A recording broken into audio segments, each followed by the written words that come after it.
En nuestro cuerpo existen microorganismos que no son visibles a simple vista y que realizan acciones beneficiosas. Entre estos seres se encuentran los microbios, que no son tan malvados como se pensaba, ya que ayudan a realizar procesos en el cuerpo que son necesarios y tienen beneficios para nuestro organismo. La microbiota intestinal nos ayuda a tener un buen estado de salud, puesto que nos ayuda al desarrollo del sistema inmune, así como a digerir alimentos que el sistema delgado y el estómago no son capaces, y es una parte vital para conseguir un estado de equilibrio entre todos los sistemas del cuerpo humano. Los estudios indican que la microbiota se forma en el momento en que nacemos y con los años se va modificando por distintas causas. Hay dos factores que influyen en su formación, el parto y la lactancia. Si el parto es vaginal, adquiere bacterias similares a la microbiota vaginal de su madre, mientras que en el caso de cesárea, la microbiota dependerá de bacterias cutáneas e intrahospitalarias.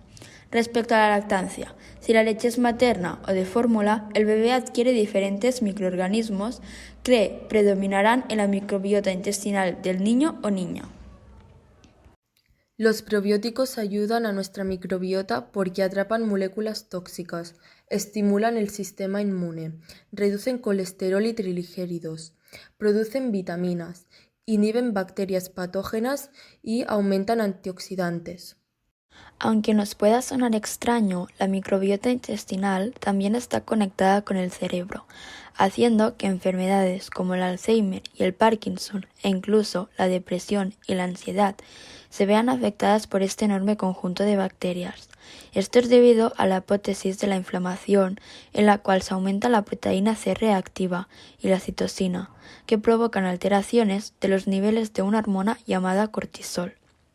Por tanto, tener una microbiota sana también nos ayudará en enfermedades importantes y en nuestro estado de ánimo.